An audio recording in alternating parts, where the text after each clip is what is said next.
Hi, Reggie Mara speaking about healing America's narratives, the masculine, the feminine, the masculine, and our collective national shadow becoming more fully human. And following up on our last episode, we're spending some time now in how to do more good than harm in conversation, because very few celebrity news reporters, very few people in public office, and some do, but very few actually engage in authentic, honest, open conversation. Some do, many don't. So today what we want to take a look at very specifically is taking responsibility for our own conversation. We'll get to what other people do in just a moment. But assuming that if you're listening to this, you want to be authentic and honest in conversation, one thing we want to speak about is our ability to suspend our preconceptions, our judgments, and our assumptions. And we all have them, right? We all have preconceptions based on our experiences and our cultural givens.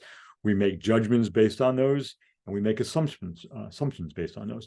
It's important to paraphrase what Robert Keegan speaks about in his Immunity to Change program.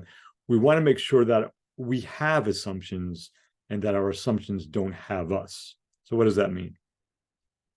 If, in fact, my thought process, your thought process, invites me to categorize certain groups of people, again, as we mentioned in the last episode, all Americans, okay, or all Ukrainians, or all Palestinians, or all Israelis, or all Democrats, or all Republicans, you get the idea, as this one thing, all right? That's a preconception. So if I'm having a conversation with someone in one of those groups,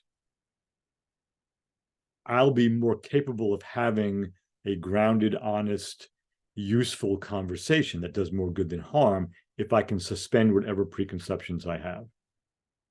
And the best way to suspend preconceptions is to just get and remain curious. Oh, you're a Republican, you're a Democrat, you're from Ukraine, you're from Russia, you're a Palestinian, et cetera, et cetera, et cetera. Tell me about your experience, whatever the conversation happens to be about. And just be curious. That doesn't mean that you let go of everything that you believe, right? That would be foolish, but you might learn something new that shifts your perspective slightly or significantly. All right. So again, we want to suspend our preconceptions, no matter where they come from. They may be from cultural givens. They could come from something we just learned yesterday. And they lead to judgments, which we want to suspend. And we want to make sure that if we have any assumptions, number one, that we have them, we're aware of them, they don't have us.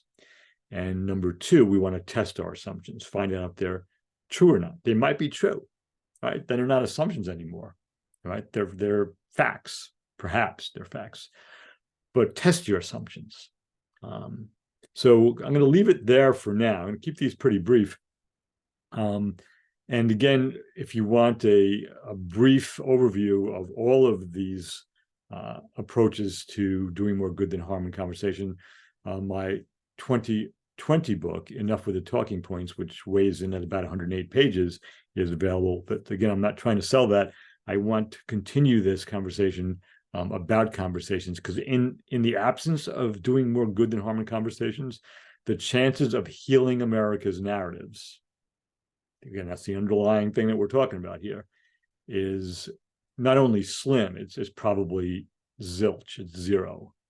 It doesn't exist if we can't be in authentic conversation. So I'll say more in the next episode. Thanks for tuning in.